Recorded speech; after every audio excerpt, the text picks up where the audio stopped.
The next stitch we'll be covering in this course is the back stitch. The back stitch is very similar to the running stitch as far as the techniques you'll be using. However, it's much sturdier and is often used in garments as a load-bearing seam that will stay in. Despite this, you still only need to use a single threaded needle unless you're doing something just ridiculously sturdy knitting, because it's already so reinforced that you don't need the extra thread weight. It'll just add bulk. So once again, you're going to start with your dominant hand. So if you're right-handed, start with your right hand with the needle in it. If you're left-handed, start over here. And you're going to enter the fabric about 1/4 inch in, once again. Going to come back out here, about 1/4 inch away, pull it through, and here's where things start to diverge from the running stitch. If this is the running stitch, we would just progress forward and keep going. But since this is the back stitch, we're going to go back to right about where our first knot was. We're going to try to re-enter that hole, and we're going to go backwards and stitch through it. Then we're going to pop out about 1/4 inch away from our last exit point, pull it through, and go back here again. So we're going to re-enter the hole that we just came out of. This stitch I have found has been very useful, especially in making mending items of clothing.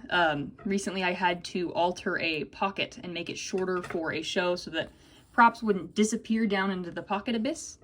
And rather than using a machine stitch, I went in and used the hand back stitch because it was much easier to access. And so when you're back stitching, you try to stay, once again, about 1/4 inch apart for each stitch. And you just go up, back, down, and forward.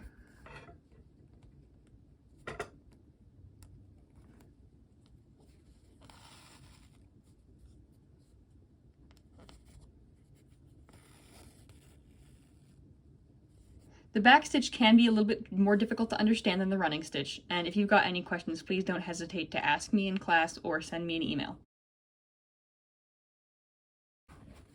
When you've reached the end of your row of back stitches, you'll want to re-enter just as you've been doing before, but instead of progressing any further forward, you'll want to poke back out through the same hole that you were just in here, and this is where you're going to tie your knot. Just like in the last one, you'll want to make a loop and tuck your thread through it and pull that tight, and repeat that a couple of times to make it nice and sturdy. And then you can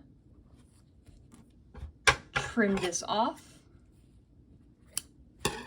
and this is what your finished back stitch should look like. This is the front side and this is the back side. And you'll see on the back side it is very well reinforced because you've been doing so much looping over. But from the presenting side, it looks like a regular pretty line of stitches.